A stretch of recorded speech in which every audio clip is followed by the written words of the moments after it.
اعوذ باللہ من الشیطان الرجیم، بسم اللہ الرحمن الرحیم۔ سیرہ میں آج ہم دیکھیں گے غزوہ بدر کبریٰ، اور یہ کب ہوا تھا؟ 17 رمضان 2 ہجری میں ہوا تھا۔ یہ قریش اور مسلمانوں کے درمیان پہلا فیصلہ کن معرکہ ہے۔ اس کا سبب یہ ہوا کہ رسول اللہ صلی اللہ علیہ وآلہ وسلم جس قافلے کے لیے ذوالعشیرہ تشریف لے گئے تھے اور جو بچ کر شام چلا گیا تھا، آپ اس کی طاق میں تھے، اور اس کی خبر لانے کے لیے آپ نے شام کے مقام حورا تک 2 آدمی بھیجے تھے۔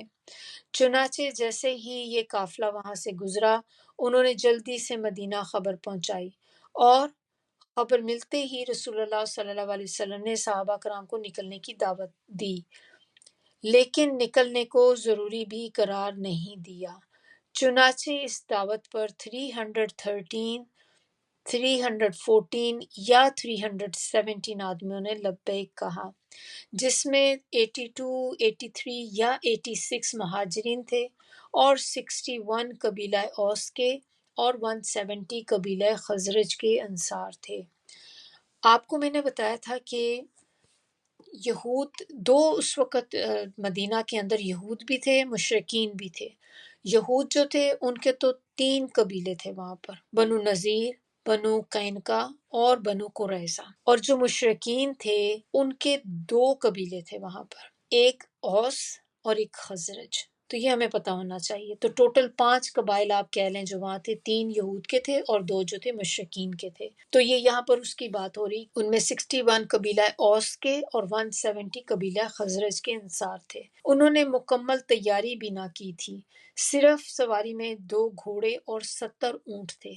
رسول اللہ صلی اللہ علیہ وسلم نے اس کے لیے سفید جھنڈا باندھا اور اسے حضرت مصعب بن عمیر کے حوالے کیا۔ اس کے علاوہ ایک جھنڈا مہاجرین کا تھا جسے حضرت علی بن ابو طالب لیے ہوئے تھے، اور ایک جھنڈا انصار کا تھا جسے سعد بن معاذ نے اٹھا رکھا تھا۔ مدینے کا انتظام ام مکتوم کے حوالے کیا، لیکن روحہ پہنچ کر ان کی جگہ ابو لبابہ بن عبد المنذر کو روانہ کیا۔ رسول اللہ صلی اللہ علیہ وسلم مدینے سے نکلے تو بدر منزل مقصود تھی۔ یہ مدینے کے جنوب مغرب میں 155 کلومیٹر کے فاصلے پر واقع ہے۔ اسے ہر طرف سے بلند پہاڑوں نے گھیر رکھا ہے۔ آمد و رفت کے صرف 3 راستے ہیں۔ ایک جنوب میں ہے جسے العدوۃ القصویٰ کہتے ہیں، یعنی کہ دور کا ناکہ۔ دوسرا شمال میں ہے، اس کو العدوۃ الدنیا کہا جاتا ہے، یعنی کہ قریب کا ناکہ کہلاتا ہے۔ تیسرا شمالی راستے کے قریب ہی مشرق میں ہے، اور اس سے اہل مدینہ آتے جاتے ہیں۔ مکے سے شام آنے جانے والے قافلوں کا راستہ اسی احاطے سے اندر سے گزرتا تھا۔ اس میں کچھ مکانات، کنویں اور باغات بھی تھے، اس لیے قافلے عموماً یہاں پڑاؤ ڈالتے تھے اور کئی گھنٹوں سے لے کر کئی دنوں تک ٹھہرتے رہتے تھے۔ لہٰذا یہ بات بہت آسان تھی کہ اس احاطے میں قریش کا قافلہ اترنے کے بعد مسلمان تینوں راستے بند کر دیں اور قافلہ اپنے آپ کو ان کے حوالے کرنے پر مجبور ہو جائے۔ لیکن اس تدبیر کا لازمی تقاضا یہ تھا کہ قافلے کے مسلمانوں کے نکلنے کا علم نہ ہوتا، کہ وہ غفلت میں بدر کے اندر اتر پڑیں۔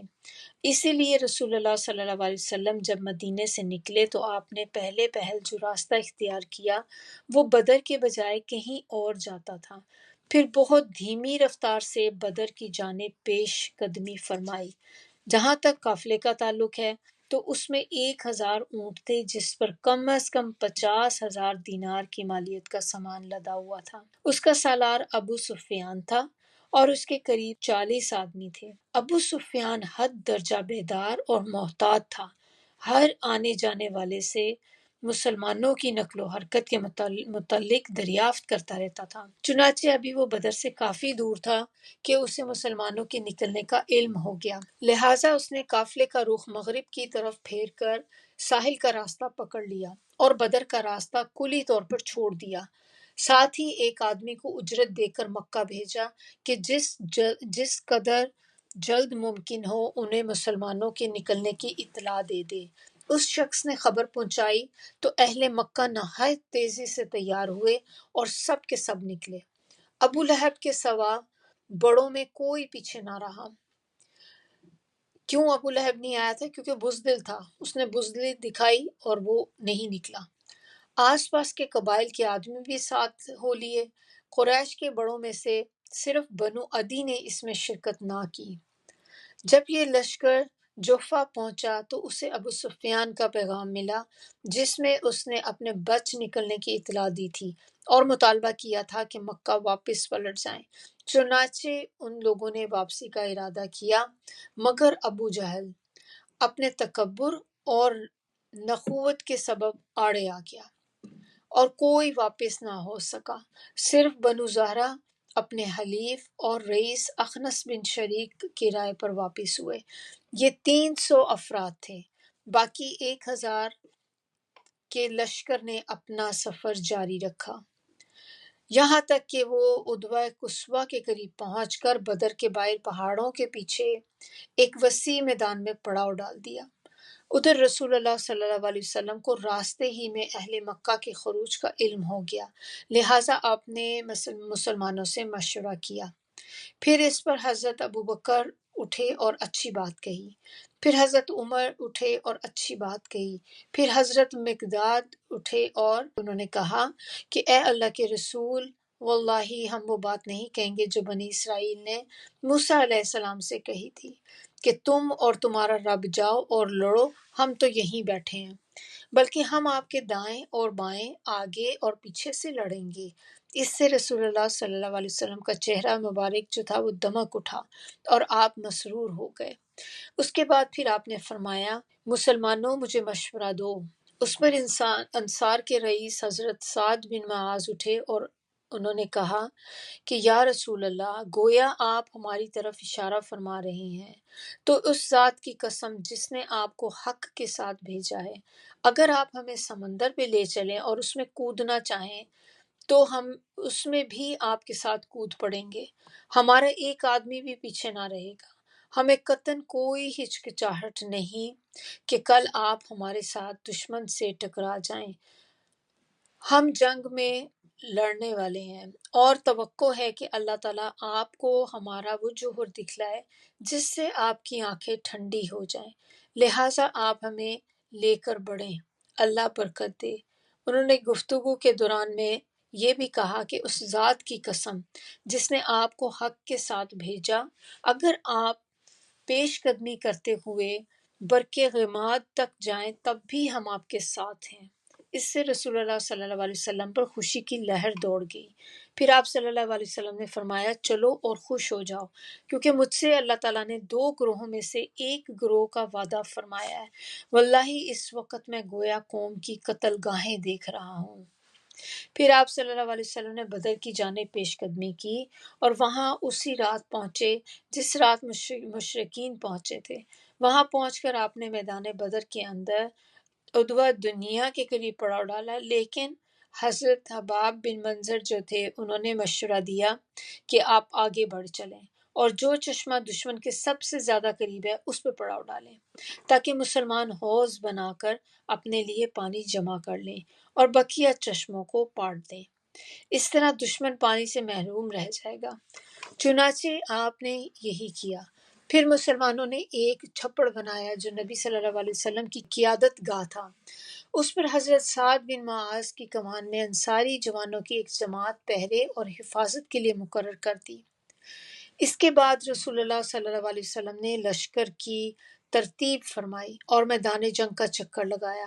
وہاں آپ نے ہاتھ کا اشارہ کر کے فرمایا، یہ کل فلاں کی قتل گاہ ہے اور یہ کل فلاں کی قتل گاہ ہے انشاءاللہ۔ پھر ایک درخت کی جڑ کے پاس نماز پڑھتے ہوئے رات گزاری۔ مسلمانوں نے بھی بھرپور اعتماد کے ساتھ پرسکون رات گزاری اور اللہ تعالیٰ نے بارش نازل فرمائی، جیسا کہ اس کا ارشاد ہے کہ جب اللہ تم پر اپنی طرف سے امن و بے خوفی کے طور پہ نیند طاری کر رہا تھا اور تم پر آسمان سے بارش برسا رہا تھا تاکہ تمہیں اس کے ذریعے سے پاک کر دے اور تم سے شیطان کی گندگی دور کر دے اور تمہارے دل مضبوط کر دے اور تمہارے قدم جما دے، پھر صبح ہی یعنی جمعے کی صبح 17 رمضان سن 2 ہجری کو دونوں فوجوں کا آمنا سامنا ہوا تو رسول اللہ صلی اللہ علیہ وسلم نے دعا فرمائی، اے اللہ یہ قریش ہیں جو اپنے غرور اور تکبر کے ساتھ تیری مخالفت کرتے ہوئے اور تیرے رسول کو جھٹلاتے ہوئے آئے ہیں۔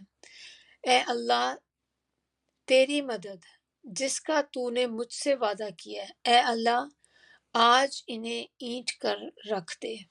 پھر آپ نے صفیں برابر کی اور فرمایا کہ جب تک میرا حکم نہ آ جائے لڑائی شروع نہ کریں۔ تو یہ بھی فرمایا کہ جب وہ تمہارے قریب آ جائیں تو ان پر تیر چلانا، اپنے تیروں کو بچائے رکھنے کی کوشش کرنا، اور جب تک وہ تم پر چھا نہ جائیں تلوار نہ کھینچنا۔ اس کے بعد آپ چھپڑ میں واپس آ گئے، آپ کے ساتھ ابو بکر صدیق بھی تھے۔ آپ نے اللہ عز و جل سے بڑے افسوس کے ساتھ دعا کی، یہاں تک کہ فرمایا کہ اے اللہ اگر آج یہ جماعت ہلاک ہو گئی تو کبھی تیری عبادت نہ کی جائے گی، اے اللہ اگر تو چاہے تو آج کے بعد کبھی تیری عبادت نہ کی جائے۔ آپ صلی اللہ علیہ وسلم نے بہت ہی خلوص کے ساتھ دعا کی، یہاں تک کہ آپ صلی اللہ علیہ وسلم کے جو چادر تھی ان کے کندھوں سے وہ گر گئی۔ تو حضرت ابو بکر صدیق نے چادر درست کی اور کہا، اے اللہ کے رسول بس فرمائیے۔